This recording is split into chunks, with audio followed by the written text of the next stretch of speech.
Сәлеметсіздер ме, құрметті шебер ханымдар.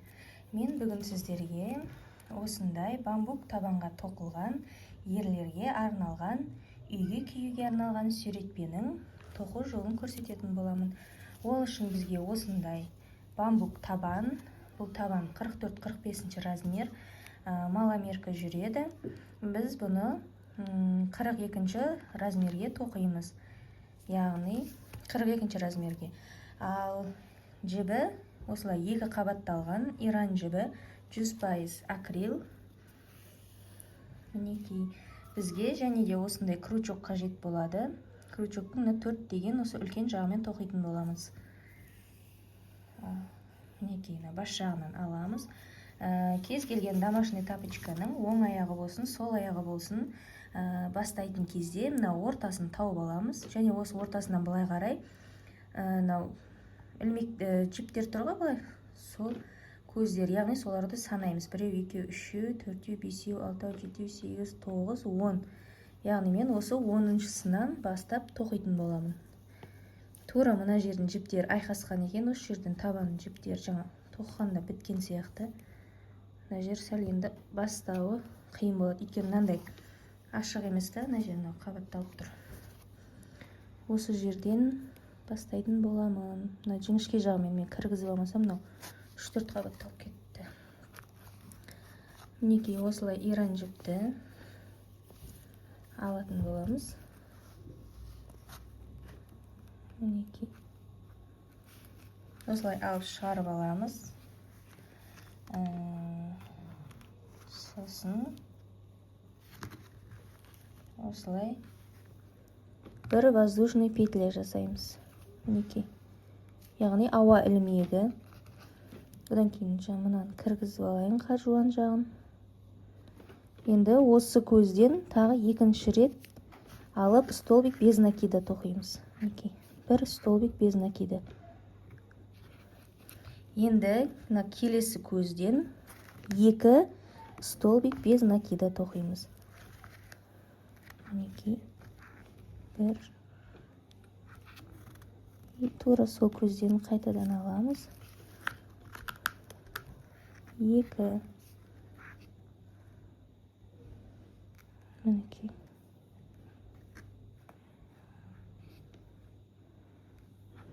Осылай әр көзден 2 столбик без накидадан алып отыратын боламыз. Мінекей.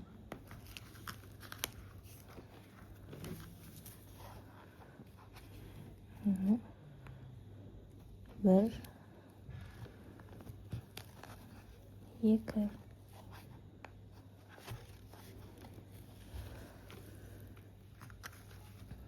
Келесіні бастағында осылай артылып тұрған жіпті арасына қыстырып тоқып өтеміз. Сол кезде сөгіліп кетпейтін болады.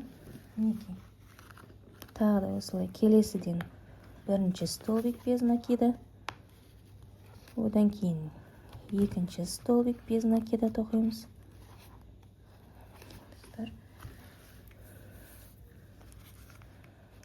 Келесі жіп. Келесі көзден тағы да 2 столбик без накида тоқимыз.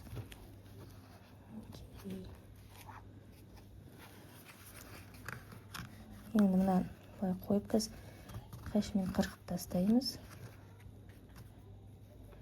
Бұл енді мына келесі көзден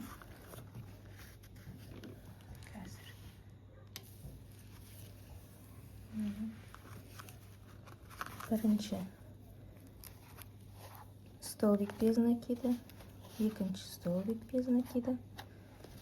Мінекей достар, осылай мынау барлық көзден әр қайсысынан екеуден алып осылай айналдыра мына жерге дейін тоқып келу керекпіз.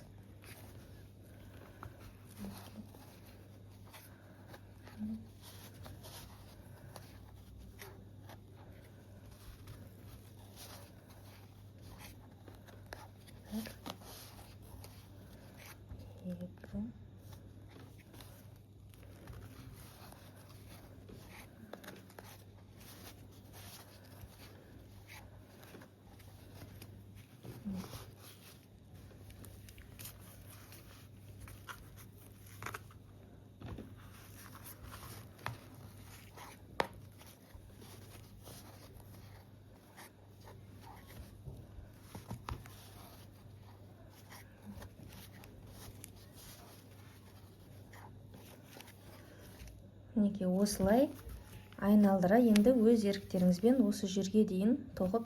Мінекей достар, осылай толығымен табанды айналдыра осылай тоқып шықтық. Мінекей мына жерге келдім. Мен мына жерге әлі біріктірмедім, сіздерге көрсетіп біріктірейін дедім. Мінекей барлық көзден 2 столбик без накидадан тоқып шықтым. Енді осыны біріктіру үшін мінекей мынау бірінші тоқылған көз бар, осы жерде тесік көрініп тұрады.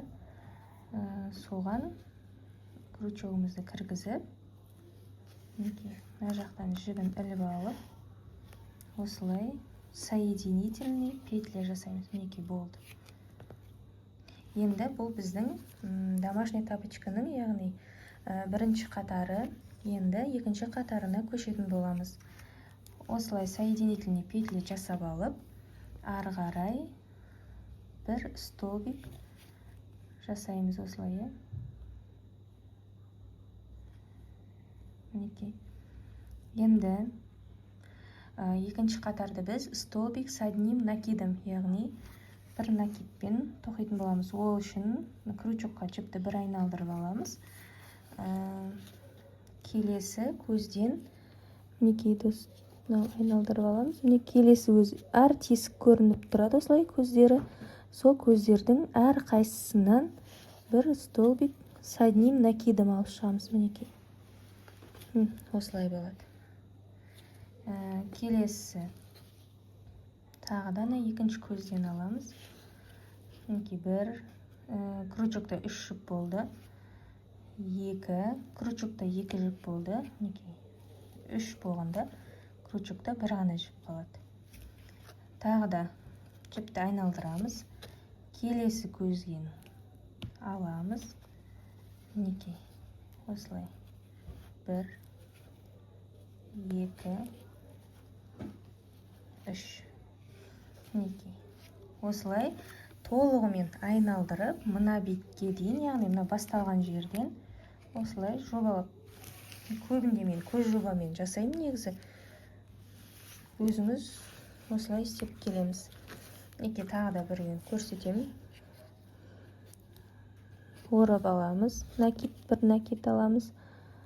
Мінекей мына жерден 2 3 1. Мінекей келесі көзге, міне тесікке 1 2 3 накид жасаймыз. Мінекей 1 2 3. Мінекей осылай жасайтын боламыз. Келесі көзден тағы да мінекей 1 2 3. Мінекей 1 2 3 накид жасаймыз. 1 2 3. Осылай түсінікті болды деп ойлаймын. Осылай әр көзден, былай істегенде әр көз көрініп тұр ғой, айналдыра қарсы бетке дейін тоқып келетін боламыз. Мінекей достар, мен осылай мына бетке дейін тоқып келдім. Оның түзу емес екенін достар, осылай қыздар осылай тоқып әкеліп, осы жіппен осылай түзулігін көреміз. Мінекей. Бұл бізде екінші қатар болды. Столбик с одним накидом. Енді үшінші қатарға көшу үшін осылай айналдырамыз жұмысымызды. Мінекей. Бұлай қарай тұрған кезде бір воздушный петля алып аламыз, яғни бір ілмек жоғары бір қатар көтеріп аламыз. Бұл бізде осы несінің соңғы қатары, одан кейін бетін тоқитын боламыз. Және бұл мінекей осылай біріне көтердік, бір воздушный петля. Енді достар, мынаған тоқымаймыз. Келесі екінші көзден бастап столбик без накида тоқып шығамыз. Мінекей бірінші көзге саламыз. 1 2. Келесінің көз тесік болып көрініп тұрады. Сол көзден екінші столбик без накида. Мінекей келесі осылай бастаған жерімізге дейін тоқып келу керек бізде. Мінекей сіздерге осылай көрсетейін.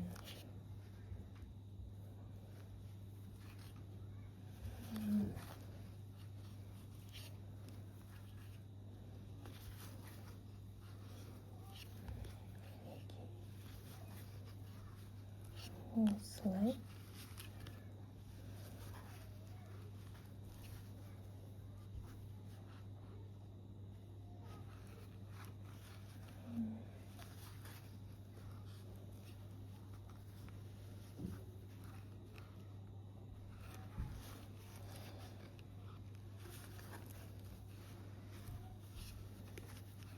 Мінекей.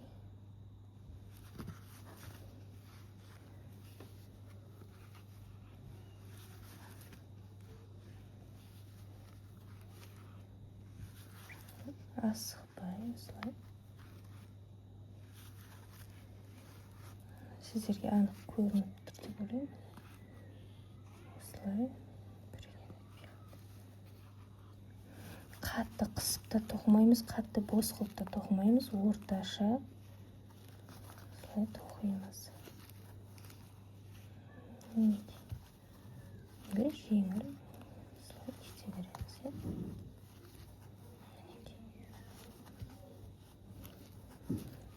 Достар, осылай мына басқа дейін, мына жерге дейін осылай ішкі жағынан айналдырып, столбик без накида тоқып шығатын боламыз.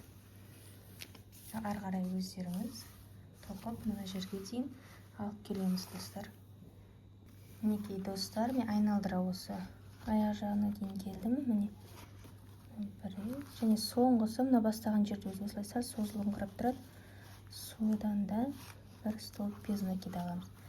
Енді бұны қалай аяқтаймыз? Жіпті осылай тартамыз. Яғни домашний тапочка сиятындай етіп, осылай тапочканы айналдырып, осылай түйіндейміз. Енді осыны сәл ұзынырақ етіп қырқып аламыз. Және осы жіпті жасыратын боламыз. Мынадан осылай аламыз. Төменге қарай түсіреміз ғой, әр тесіктен барынша тығыздау тоқылған жерден, қаттырақ тоқылған жерлерден осылай төменге қарай түсіреміз. Соңғы қатар бірінші тоқылған қатарға түсіріп, осыдан тағы бері қарай екшеу кіргізіп жіберейік.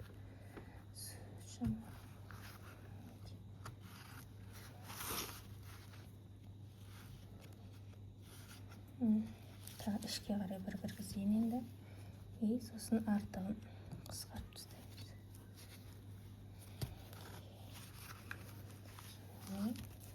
Енді артық жіпті кесіп тастаймыз. Енді бетін тоқитын боламыз. Узорын. Ең оңай узор бұл. Мінекей. Узорын қалай бастаймыз? Біз жаңа аяқ киімді тоқып бастаған кезде мінекей қазір жібімнің басын тауып алайын.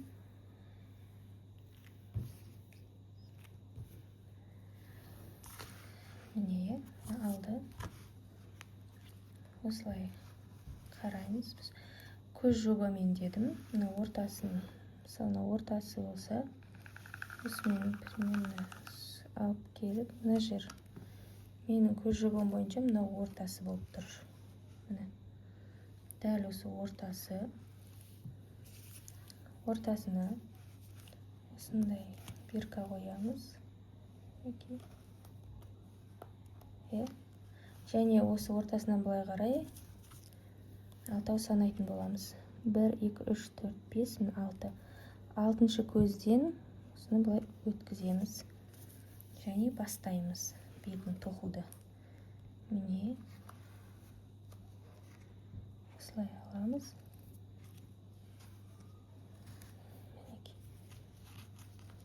Бір воздушный петля көтереміз жоғарыға. мінекей бұл бірінші көзден. Енді столбик с одним накидом тоқимыз. Жіпті ораймыз. Бір көз тастаймыз. Қазір бастаған көзіміз ғой. Одан кейін бір көз тастап, келесі көзден мінекей. Столбик с одним накидом біреу. Дәл тура сол көзден екіншісін тоқимыз. Столбик с одним накидом. Міне, осылай бір узорымыз дайын болды. Енді екіншісіне тағы да мынау тоқылған жерімізден бір көз тастаймыз, екіншісінен бастаймыз. Мінекей.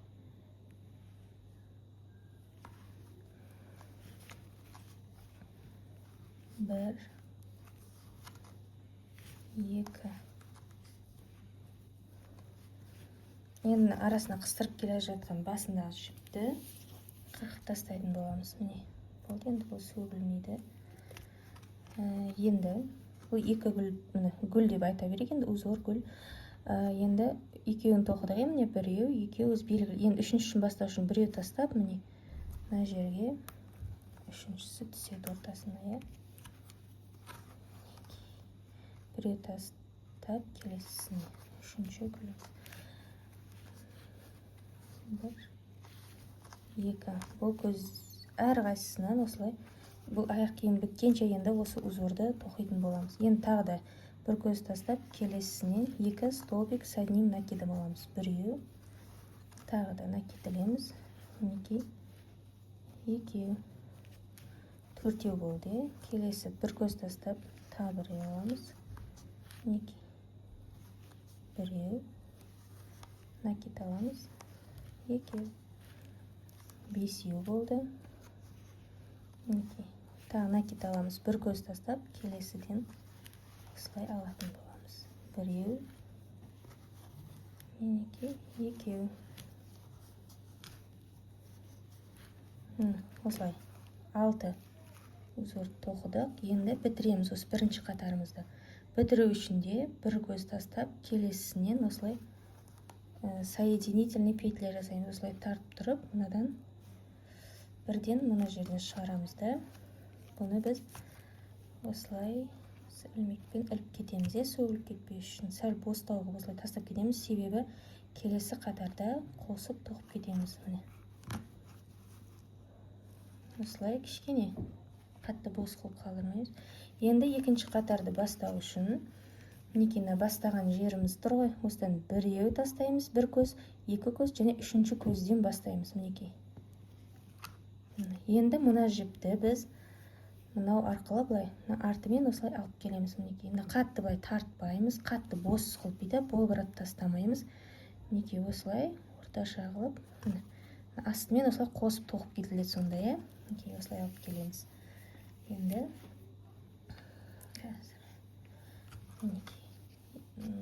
дәл бірінші қатар бастағандай осылай алып тұрып, өткізіп, мына жерін сәл босатып, міне бос болып тұрады. Енді бір воздушный петлямен көтеріп бастаймыз. Мінекей бір воздушный петля көтереміз. Бізде бірінші қатарды бастағанда достар, міне 6 узор шықты. 1, 2, 3, 4, 5, 6. Ал бұл жолы бізде 7 шығады. Өйткені бара-бара осылай үлкейіп, кеңею керек. Аяқ киім шығу үшін кең. Ол үшін біз қалай көбейеді бізде? Накид жасаймыз. Бастаған узорымыз барымыз, біз соны шетінен бастап тоқимыз. Біріншісін, міне бір. Ең шетінен бір. Мына жерді босатып алдым. Бір. Дәл тура сол тесіктен екінші столбик с одним накидом аламыз. Мінекей. Бірінші узор, екінші қатардың бұл бірінші узоры. Мінекей. Енді ары қарай әр тесіктен осылай алып өтеміз. Екі неден кейін мына тесік тұр, мына тесік. Ары қарай 6 узор шығу керек бізде. Біреу. Дәл тура осы екінші тесіктен тағы екіншісін аламыз. Екеу. Міне екі узорымыз. Енді үшіншісінен мына тесіктен аламыз енді. Екінші қатардан кейін уже көздеріңіз үйренеді. Қай жерден алып ары қарай кете береміз. Бұл өте ең оңай бірінші біздің базовый узорымыз. Аяқ киімге көп жағдайда мен осы бамбукке осы узормен тоқимын. және осы ең ходовой аяқ киім тоқыған кезде осы бамбукке мужской болсын, женский болсын, мен өзім 4 жылдан бері сатып жүргеннен кейін осы ең ходовой осы бамбукпен, осы иран жіппен тоқылғаны. Мен сіздерге қазір ешқандай гүлсіз, ештеңесіз осындай ерлерге арналған түрін көрсетіп тұрмын. Егер дәл осылай қызыл қылып тоқып, бетіне үлкен ақ гүлмен мен келіншектерге, ұзатылатын қыздарға тоқып сатып жүрмін. Мынау бұл да менің тапсырысым ұзатылатын қыздың, яғни жұбайына. Мінекей достар, осылай 6 узор тоқыдым. Енді 7-шісін біз мына ең шетінен тоқимыз. Әр қатарда 1 узор қосылып отырады. Мінекей 1 столбик. Енді 2-ші соңғы столбик тоқитын кезде мән береміз. Міне 1 рет алып өтеміз. Бізде крючокта 3 жұп болды. Енді мынау 4-шіні мынау несін шешпей тұрып, осылай крючокқа іліп аламыз, қыздар.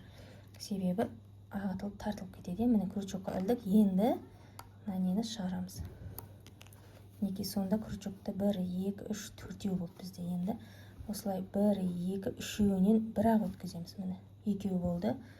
4. Осылай әр қатарды аяқтайтын кезде, осылай мына жерде біз крючокқа неге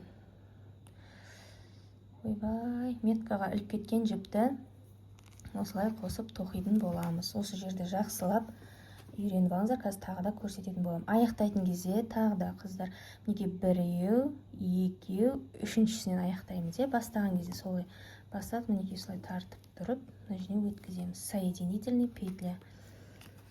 Мен бұлардың қазақшасын білмеймін. YouTube каналға біреу қазақша түсіндір деп айтты. Бізде қазақша тоқымада, қазақша тоқыма каналының бәрін былай зерттеп қарадым. Барлығы осылай түсіндіреді екен. Столбик без накида, столбик с одним накидом, соединительный петля. Бұлардың қазақшасын мен өзім түсінген жоқпын. Мен былай олай қазақшалап айтсам да, көп адамдар түсінбейді деп ойлаймын. Кәдімгі тоқыманы білетін, тоқымамен айналысып жүрген ханымдардың барлығының біздің кәдімгі осы ходовой сөз өзі. Білмеймін, базовый сөз солай үйреніп кеткенбіз ғой. Енді біз басында орысша үйренген кезде осы ютубтан солай үйренгенбіз. Осылай 2-ші қатар, енді 3-ші қатарды бастау үшін тоже 2-ші қатарды бастағанда 2 көзді тастаймыз. Мінекей екеуін анықтап көрсетейін. Міне мынау жаңа тоқығанбыз ғой, енді 1, 2, міне 3-шісінен бастаймыз. Мінекей қыздар, осылай бүйтіп сасықпен іліп алайын. Мінекей өткізіп алдық.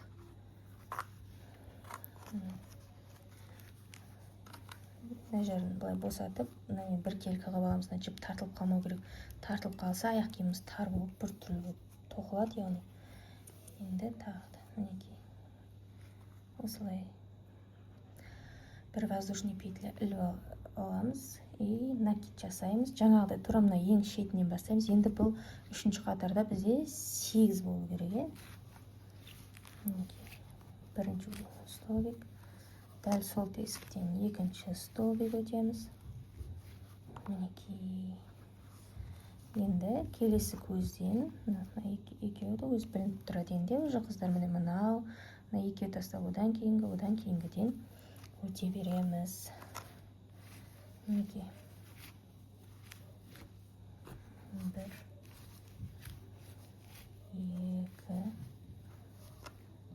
2, келесіден тағы 1, 2.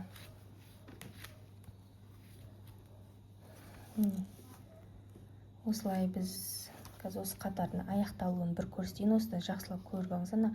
Аяқталған кезде жақсы тоқылу керек. Мына жерше жақсы бірігу керек. Мына жерге тоқылғанда бір несі қалып кетпей, әдемі қылып тоқу керексіздер. Мына нені қосып. Сол кезде аяқ киімдеріңіз сөгіліп кетпейді, әдемі шығады. Негізі осы маған ұнайтыны иран жіппен жібі сөгіліп, жібі жыртылып, ешқандай мәселе болмаған. Өзімізде үйде барлығымыз киеміз, бала-шағамызбен, күйеуімізбен. Тек бізде уже жуып, ескіріп, мына табан басылып кетеді, жыртылып. Бірақ бетіне ештеңке қылмайды. Түтелмейді да, сөгілмейді да. Сол үшін осы иран жіпті көбісі жазады онша емес деп. Көп тоқымашыларда былай көріп жүрген, бірақ мен осы 4 жылда аяқтың тоқып жүрген кезімде иран жіптен ешқандай минус көрген емеспін. Тапсырыстарым, тоқыған заказдарымнан да ешқандай ескерту алған емеспін. Қайта бір рет тоқып сатқан адамдарым келесіде 3-ден 4-ден тапсырыс беріп, одан кейін олар таныстарына айтып, Аллаға шүкір, осы уақытқа дейін тоқып сатып келе жатырмын мен. Және сіздерге де айтарым, ең ходовой осы қыста осы иран жіптен тоқылған домашний тапочка. Менде жаңа жылға қарай, 8 мартқа қарай тапсырыстар өте көп болып кетеді. Сол үшін алдын ала тоқып қойсаңыздар вообще күшті болады. Басында енді бірден мінекей осы жерді көрсетейін сіздер, қазір сөге салайын. Соңғы 8-ші гүлді узорды тоқитын кезде міне біреуін алдым, столбик задний накидым, біреуін алдым, екіншісін міне біреуін орап аламыз қыздар. Мына жерге тесікке саламыз. Мына бүйтіп алдық қой. Міне осылай 3 жіп болып алып тұрық. Сол кезде мынаны шешпей тұрып, мына жіпті сәл тартыңқырап 4-ші қылып қосып аламыз. Енді мынаны шешеміз. Шешіп алып тастаймыз міне. Енді мына жіпті аламыз, ана жерін ұстап тұрып, үшеуінен бір-ақ өткіземіз. И тағы екеуінен бір өткіземіз. Осы жерді мықтап тоқсаңыздар, ешқандай қорқыныш жоқ. Енді осы 3-ші қатарды бітіру үшін мінекей 1, 2, міне 3-шінен аяқтаймыз. Осылай соединительный петля қылып, біздің ниткамызды осылай қыстырып кетеміз. Мінекей бұдан қатты былай созып жүрмеңіздер. Осы орта болады. Крючок сыйып, осылай іліп алғанға ыңғайлы болса болды. Мінекей осылай тоқылып келе жатыр. 3 қатар тоқыдым. Енді бізде мынада қанша қатар? Мысалы, біз бірінші парын тоқып аламыз, соған қарап отырып, енді екіншісін тоқисыздар, себебі екеуі екі түрлі болып қалмау керек. 1, 2, 3, 4, 5, 6, 7, 8, 9, 10, 11, 12, 13 қатар узор тоқиды екенбіз қыздар. Мен 3-еуін тоқыдым, енді ары қарай 10 қатарын өздеріңіз тура осылай, бірақ тек мына жанынан бастаған кезде өзі бір узор қосылып отырады, оны санап отырып тоқсаңыздар болады. Мысалы, 6-аудан бастадым, 7 болды, 8 болды, келесісінде ары қарай 9, 10 болып кетеді. Енді 4-ші қатарды да дәл солай екеу тастап, 3-шінен бастап осылай мына жерге дейін 10 қатар болып қалады. Шамамен осылай 10 қатарды тоқып, өз еріктеріңізбен тоқыңыздар. Одан кейін соңғы осысын көрсететін болам, аяқталуын. Бізде ерлерде мен осылай тіке қылып аяқтадым, ал әйелдерге арналғанда осылай гүл ұқсатып аяқтаймыз. Ары қарай. Мінекей достар, мен осылай 13 қатар тоқып шықтым.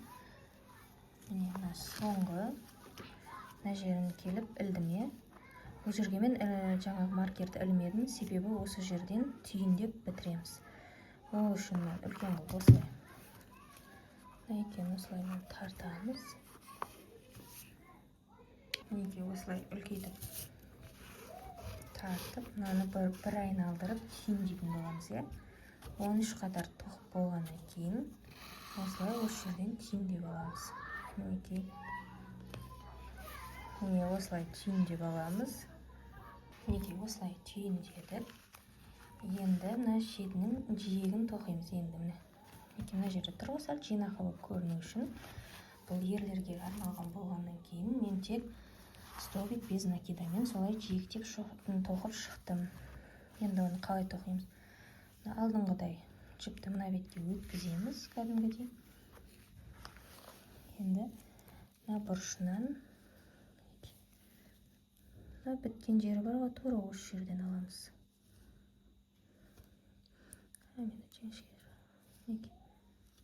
Осы жерден іліп аламыз. Жағын осылай біркелкі аламыз.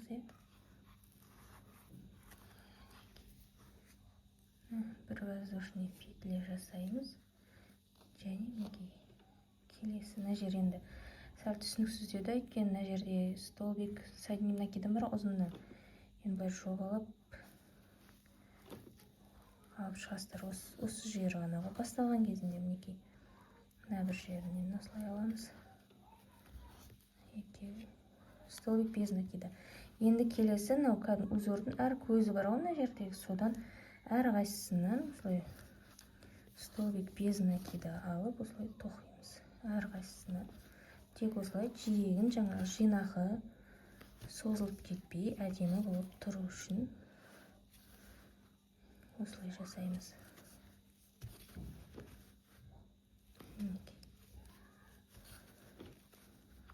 Әр көзден осылай.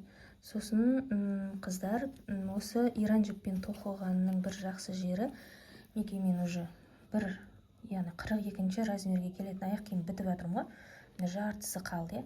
Енді жартысынан бір 38-37-ші размерге келетін аяқ киім тоқисыздар. Сонда 650 теңгелік бір жіптен сіздер 2 домашний тапочка тоқып шығара аласыздар. Алдын ашық қылсаңыз да болады, или кішірек 36-37-ші размерлерге алды жабық тағы да бір аяқ киім тоқып жіберсеңіздер болады.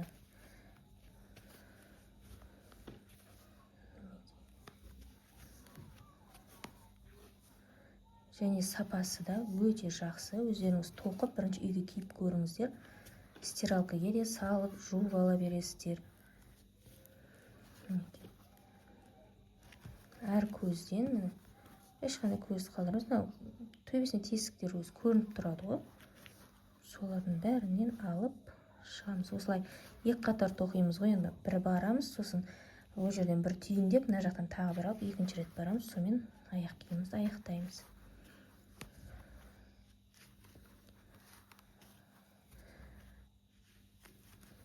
Әр көзден осылай аламыз. Өздеріңіз аяғына дейін тоқып алып келіңіздер. Мінекей достар, қыздар, достар, осылай ұзын жері бар. Осы жерге 2 столбик без накида тоқып жіберсеңіздер болады. Осы жерге сәл не аламыз, енді жинақы болу үшін барынша. Және соңғысы соңғына көрініп тұрған тесік бар ғой, сол жерге тоқимыз. Мінекей.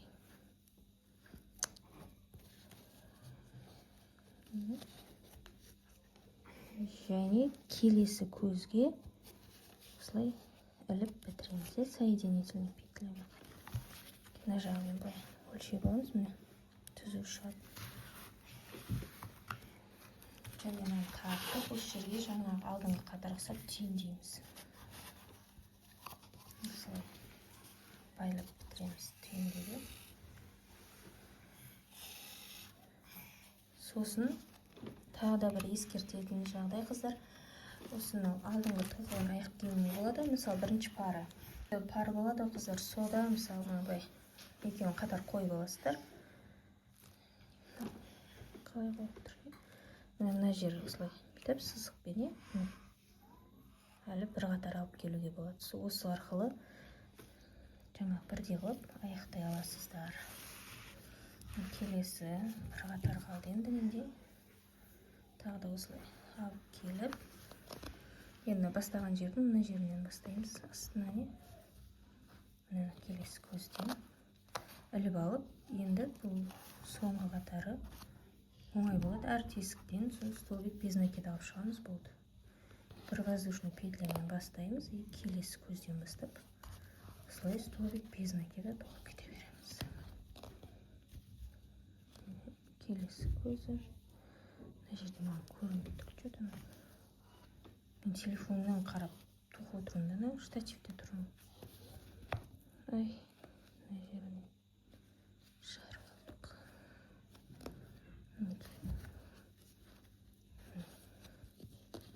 Енді міне әр көзі көрініп тұр. Әр тесіктен көзінен осылай алып, до конца барып бітіріп, жаңағыдай аяқтаймызды и байлап тастап жіпті жасырамыз. Сонымен аяқ киіміміз дайын болады. Неге осылай алып барамыз. Сосын тоқымашқандар сіздерден тағы бір сұрай кететін. Мен осы 3 жылдан бері ютубқа сабақтар салып жүрмін. Және де өзімнің аудиториям бар. Осы соңғы 1,5 жылдан бері мен сабақ түсіріп салмай қойдым. Себебі босандым. Балама қарадым, енді балам 1,5 жасқа келді, шүкір. Енді сіздерге осы өзімнің, яғни білетін барлық аяқ киімдерімді осылай жақсы качествода түсіріп, нөлден бастап үйретіп, барлық өзім білетін аяқ киімдерді қосып, ақылы курс ашсам, және де дамушы орта ретінде өзімізге группа ашып, солай тоқып үйренсек, сіздер менің түсірген ақылы курсымды алар едіңіздер.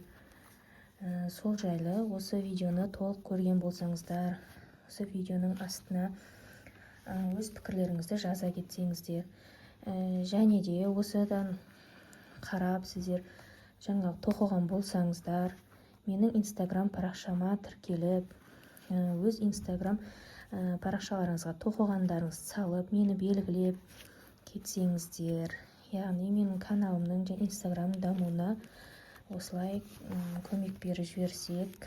Себебі мен осы 2 жылға жуық уақыт болды былай кірісіп айналыспай кеттім. Енді жайлап өз-өзіме келіп қайтадан бастап жатырмын. Сол үшін мені қолдап жіберсеңіздер, лайк басып, комментарий жазып, және де тоқыған бұйымдарыңызды болмаса мен WhatsApp номеріме жіберіңіздер. Инстаграмда мен бөлісіп отырам. Осыдан алдын осы 2 жыл бұрынғы видеоларымды, инстаграм историяларымды, нелерімді көрсем, ол кезде отзывтар өте көп маған WhatsAppқа жіберген екен. Себебі менде осы YouTube каналда көбісі үлкен кісілер инстаграмды мен белгілей алмайды, енді көрсе де көбісі WhatsAppқа жіберіп, солай мен өзім шығарған жаздық шлепкаларды тоқып, кеше соның бәрін көріп отырып есіме түсті. Тағы да солай ары қарай осы YouTube каналымды және инстаграмды дамытып жүргізсем деп отырмын. Сол сіздердің маған қолдауларыңыз керек. Және де ең бастысы осы нөлден бастап курсты жақсылап түсіріп шығарсам, және де қолжетімді бағада сіздерге ұсынсам, жанына сыйлығымен деп отырмын. Алла қаласа, соған сіздердің ойларыңыз қалай, соны астына шынайы ой пікірлеріңіз жазып кетсеңіздер, сіздер осы уақытқа дейін мені көріп, қолдап, маған пікір жазып, лайк басып келе жатқан осы YouTube каналымда өзімнің 7000 оқырманым бар, Аллаға шүкір. Мен әлі ешқандай видео салмай қойсам да осы уақытқа дейін пікір жазып, қолдауын білдіріп отырған, менен үлкен болсаңыздар, кіші болсаңыздар да, сіздерге Алла разы болсын, рахмет. Осы менің ойыма өздеріңіздің пікірлеріңізді жаза кетсеңіздер, яғни өзім ойым, енді сіздер қолдасаңыздар шабыттанып түсіріп бастап кететін шығармын деп ойлаймын. Енді осы iPhone 16 соңғы модельдегі телефонды алдым. Барынша качествосы жақсы болады деп үміттенемін. Маған сол қолдауларыңызды білдіріп кетіңіздер, шынайы ой пікірлеріңізді айтып, жазып, қолдаймыз, түсір, ақылы сабағың мүмкін өтетін шығар деп. Себебі мен осы 2 жылдан бері жүргізіп келе жатырмын, бірақ әлі менде $100 толған жоқ YouTube каналымда. Мүмкін өзімде видеоларды аз салғаннан кейін солай болған шығар деп ойлаймын. Енді мінекей соңғысына ілеміз, соңғысына алып өтеміз.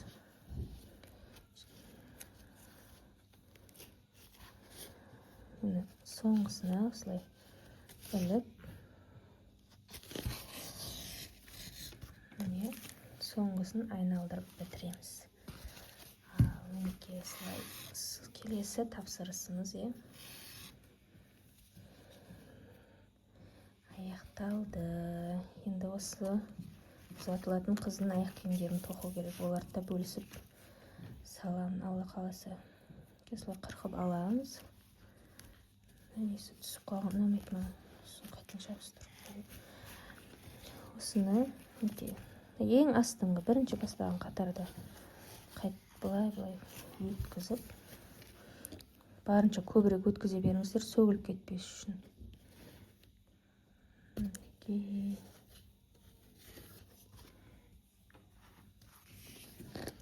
Мына жағынан тағы да өткіземіз.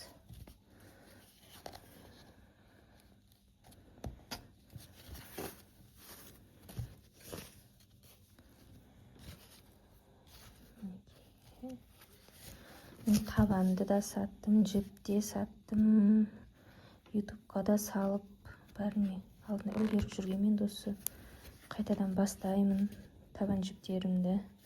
Жаңадан сіздерге ұсынатын идеялар, ойлар көп. Алла қаласа солардың бәрін осы сіздердің қолдауларыңызбен жүзеге асырсам деп отырмын. Мені қолдаңыздар. Осылай 3-4 рет өткіземіз. Енді келесі. Барынша көбірек өткізсек. Енді осылай аяқтадық. Енді осы менің YouTube каналымда менің сабақтарым, осы түсіндіргенім ұнаса, лайк басып, комментарий жазып кетіңіздер. Және де өз пікірлеріңізді жазып, мені төменге Instagram парақшамды белгілеп қоямын. Сол жаққа тіркеліп, егер тоқыған болсаңыздар, мені белгілеп, осы өз жұмыстарыңызбен бөліссеңіздер. Рахмет, сау болыңыздар.